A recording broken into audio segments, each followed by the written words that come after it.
Hello children, I have come again to you with another magical story of Coco. This is the last story of this series and the name of this story is The Kindness Circle. The next evening, Coco was almost asleep on Daniel's porch when his blue collar grew warm. Not just warm, bright. The first silver star shimmered, then the second. The lily pad token glowed green. The humming flower beside the garden gate began to sing the sweetest song Coco had ever heard. Even the old apple tree rustled, though the evening air was perfectly still. Coco slowly stood. "I think," he whispered, "something is happening." Milo tumbled down the fence before Coco even finished speaking. "I noticed," he squeaked. "Everything magical has forgotten how to stay calm." Hazel glided silently to the apple tree. She smiled. "I don't think anything has forgotten." "What do you mean?" Coco asked. "I think," Hazel said softly, "you've been invited." The glowing path appeared once more. This time it shone brighter than ever before. It wound through the hedge, past the humming flower, beneath the old apple tree, and towards the woods. Coco took the first step. Before he reached the gate, Ruby fluttered down beside him. "Mind if I come?" "I'd like that," Coco said. A little further on, Tansy the turtle appeared beside the path. "I heard the roots humming again," she said. Captain Pip marched proudly from beneath the apple tree with a line of tiny ants. We were hopping. We weren't late. Near the moonlit pond, Bloop, Dabble, Peep, Ripple and Dot, the frogs hopped onto the trail. "Our evening song can wait," Bloop announced. Pip, the kitten, bounded through the shimmering hedge from the hidden garden. I knew something wonderful was happening. Soon, Thistle the rabbit joined them. Then Pipkin, the guinea pig. Then Dot, the duckling, waddled happily beside her mother. Even the three curious starlings fluttered overhead. "We heard there might be something shiny," one admitted. "There usually is," Milo whispered. Coco looked around. "So many friends." Hazel smiled. "You've met every one of them before." The glowing trail ended where it had before. The moonlit clearing was quiet. The silver pool reflected the evening sky. Moonflowers swayed gently around its edge. Nobody spoke. The humming flower sang one gentle note. The lily pad token floated from Coco's collar and rested upon the silver water. Golden light spread across the pond.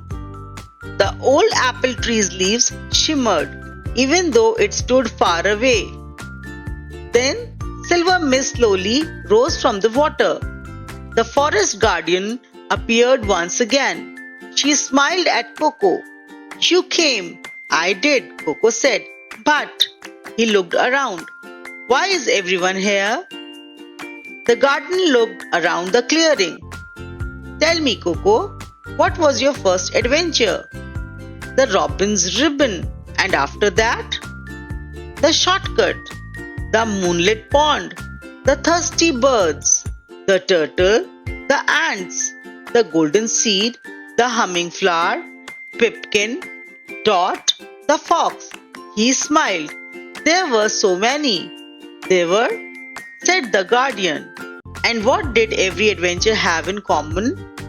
Coco opened his mouth, then stopped.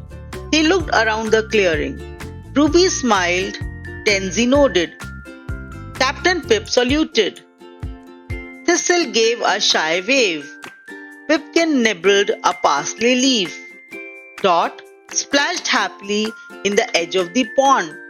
The frogs smiled from a lily pad. Even the starlings looked usually thoughtful. Slowly, Coco understood. It wasn't the clues. The guardian nodded. It wasn't the gifts. Another nod. It was. He looked at every friend. It was all of you. Ruby fluttered closer. You listen? Tansy smiled. You never hurried me. Captain Pip stood proudly. You kept helping until everyone was home. Thistle whispered. You stayed with me until I wasn't scared. Pipkin smiled. You made the world feel smaller. Dot peeped happily. You walked at my speed. Bloop puffed up proudly. You helped us make one song. Even one of the starlings shuffled closer. You even shared the mystery with us. Coco felt something warm inside his chest, warmer than the collar had ever felt. The forest guardian stepped beside Coco. When I left the collar beneath the porch, I wasn't looking for a hero. I was looking for someone who would notice. Coco looked at the silver stars. They are not rewards. No, they are reminders. Yes, reminders that kindness grows every time it is shared. As she spoke, something wonderful happened. The humming flower bloomed brighter than ever. The golden sprout beside the gate glowed in the distance. The lily pad token shimmered on the pond. The moonflower opened wide. The silver stars on Coco's collar sparkled together.